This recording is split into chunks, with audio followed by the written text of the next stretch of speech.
Well, I have been adjusting on this hood for 2 hours by myself.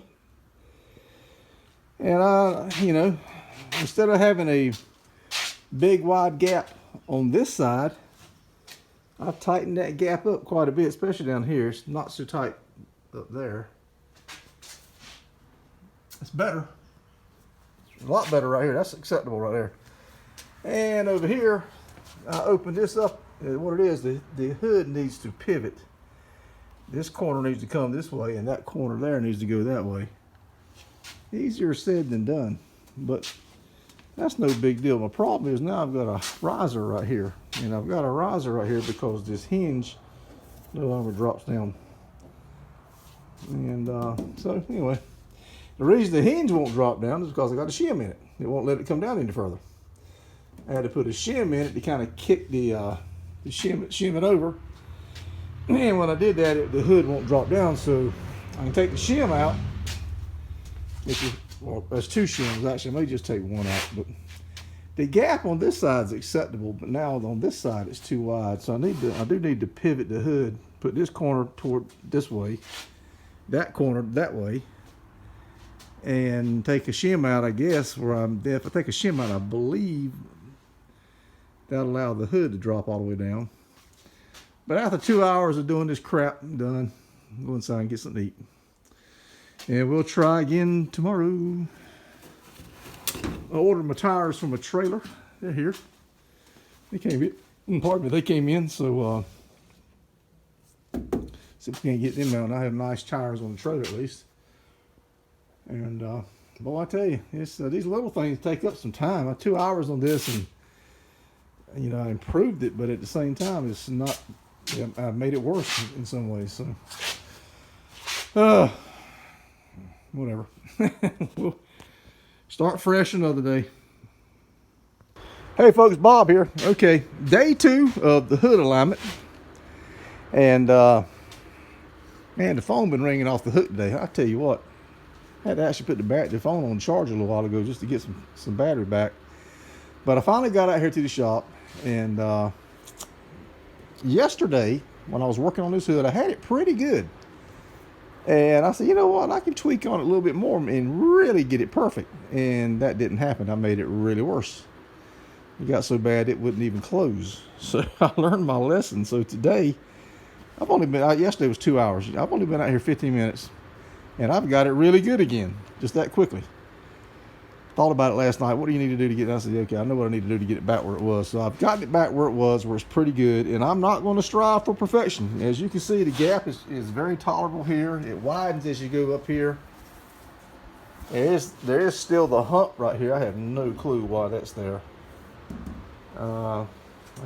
That's puzzling. It wasn't there before. The gap is a bit wide here. Tightens up, so clearly the hood needs to come this way, but it's rubbing right here. So if I move it that way at an angle, pivot, it's going to rub even more. What I think I can do, I think there's a brace, this one right here. I can put this brace in right here, and that will get this I think that'll move this out enough this hood won't be rubbing anymore. If it still rubs, I can always just kind of file right through here a little bit. So that's where we're at. Let me put this brace in. Also, this piece here, I did not want to run this. Since I'm running hood pins, I thought I may not need it, but I believe I'm going to need it after all. If I spend all that time Swiss cheesing it, it don't weigh very much. It weighs maybe a pound. And it looks like I'm going to have to put it in because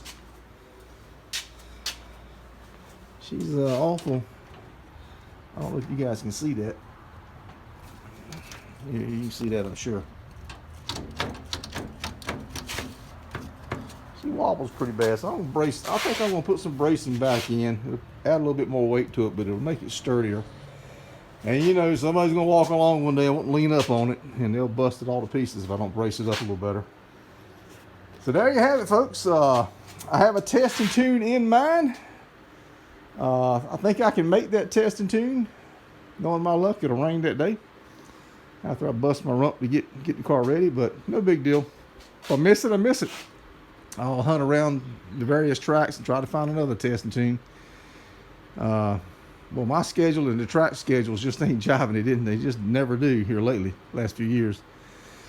So there you have it. Let me put some bracing in this thing and see what we can do. Bob out on this installment anyway. I'll be back with some more later, I hope.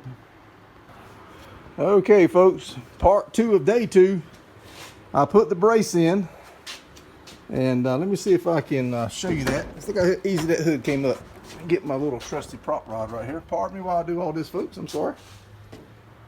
I got 2 hands, and there's the brace installed. I got my mark. That's where I first had it, where you see the mark, and it was still rubbing pretty bad. I actually put a couple of marks on here showing where it was rubbing there and there, little purple right here, little purple marks. So moved it out a little bit more, and that seems to have done the trick. That is the factory brace. So I'll put one on that side also, and then I'm going to put that piece in the center to kind of hold the center. I think we'll be good to go. Let's see if we can get as much of that done today as possible. So there you have it. Not too shabby. Okay, folks, the hood, I'm done with the hood. Still a little bit of a rub right here in these 2 spots. Let me see how that works. It opens up pretty easy, as you can see right there. It does rub when you push it down.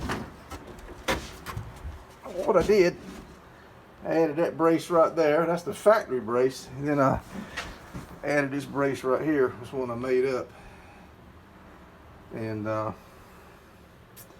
you know, I can adjust that out a little bit more if I need to. But I'm pretty pleased with that. So I put this piece here in, and she's good and sturdy. Now let me get the hood propped up here, folks. Hold on one second. Sorry about that. I'm doing this with one hand again. All right. Yeah, she's a lot sturdier. That's acceptable. I don't have anything bracing it back here yet. Not sure that I need to. I can if I need to. I can tie something into this piece from the bottom. Probably will, just to be safe. But for now, I think that's good. So I think what we're going to do next is the hood pins. That'll be fun. We'll get the hood pins put in, and then I'll probably put the lower brace in, and then the bumper. And then we'll move on to the overflow tank. And I think we're going to be. I think we're going to make our deadline, that May 6th deadline. I think we are. Hey, folks, Bob here. It is April the 28th, 2021. I don't know, probably about 7 o'clock in the evening. I've been out here working on FURYIOUS, making some progress. Working on the hood pins. Yeah, I got the hood pins installed. Mocked up, I should say. I wouldn't say installed. And I got the body lines pretty good. A little bit of a gap here. That's as good as I can get it. It tightens up as you go back that way. But right in here, it's probably a 1/4 inch. On this side, it's pretty consistent. It kind of still widens as you get back this way. But that's as good as I can get it, and I'm gonna leave it at that. That's pretty good. It's a fiberglass hood. I've got the height about right here. It's a little, the hood's a little low here. Probably gonna have to take these pins. I'm gonna take them back out anyway because I need these old rusty old pins. And I'm going to clean them up, polish them up a little bit, sand them, polish them up, and paint the bases that I made. But what I had to do to get it, because I needed to do something to get the hood up. The hood wanted to settle down on the body of the fender. So what I ended up having to do, bear with me just a second here. I've got these spacers right here. All these are Chevrolet Nova aluminum body washers, or frame to body washers. Bought these years ago for a project I was working on at the time. They didn't work on that project. That was the only round aluminum pieces I could find reasonably priced and readily available. This is probably back in the 90s. I've had the things all these years. I've used them for different things when I'm mocking up stuff, like today. But I've never permanently installed them on anything, so they've come in handy. I don't think I paid them 19 or 20 bucks for them way back, you know, gosh, that must have been 25 years ago. But I'm still going to have to take the bolts out right here. And let me put my prop rod in. Hold on one second, folks. Let me get the old prop rod put in here. Prop stick. They just simply slide off. And I just fabricated a little bracket, little metal piece here out of some tubing. It's bolted down here through the, well, this is where the factory bump stop. These little boogers right here. They normally went here, and I just took them out.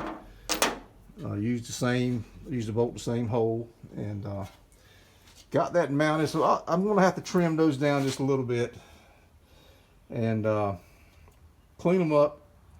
And I think we'll be good to go. We'll have the hood pin. I'll probably work on that tomorrow.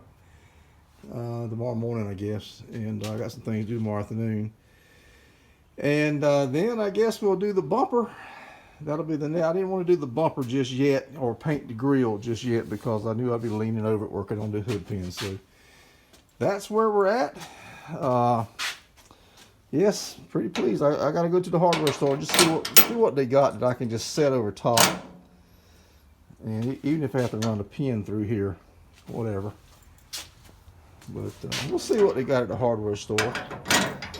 And come up with something. And bear with me again, folks, while the hood closes nice. And probably needs to be raised up just a smidge more.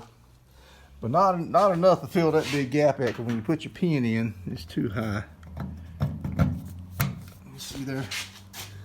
So I got to lower this down. Now it's bottomed out now, so what I got to do is, I don't know why it's turning like that. I had it tight. Interesting. Lower that, probably cut some of it off at the bottom, lower that down, and man, that's gonna work for me, I believe. And get the bumper put on, get the grill painted. I bought a washer bottle today. I decided not to use this one. I ended up buying this contraption at O'Reilly's Auto Parts for $9. So we'll try that. Washer bottle, overflow bottle. God almighty. I'm sorry, guys. I get thinking too far ahead. Overflow, radiator overflow bottle. And that'll be all I need for right now. And I got my weather stripping and my weather strip for the trunk lid. And a couple little pieces of tin I need to mock up. And I think that is it. The bumper, the washer bottle, the overflow bottle, the trunk lid seal, and like I said, a couple of pieces of tin I need to make up. Fill a few holes up. So this weekend we should accomplish a lot. Maybe I can get her out of the shop. I got to work on my trailer a little bit. I bought some tires for the trailer, and I need to repack the wheel bearings. And it's coming right along. All right, folks. Furious update. This will be the last update. I don't know if I'll do an update tomorrow or not. I probably will. Yeah, I guess if I finish these up, I'll just add that, put that update in with tomorrow. Okay, folks. Thank you for watching. Thank you for subscribing. And click on the subscribe button and the little bell notification, and also the videos. You can playlist. There's I got playlists for all different kinds of things on the channel. Of course, if you want to follow along with the Furious build, just click on Furious and then hit the bell notification. And every time I tag something for Furious, you'll get the bell notified of anything I've done with the car. And hopefully when we get out to racing it, I'll have some, get a GoPro and have some in-car camera videos for you and some stuff at the track for you. We'll see how that goes. Probably going to run a couple of different tracks. And the plan is to run it a little bit, then we're going to bring it back in and put a coat of paint on it. That's the plan. You know how that goes, though.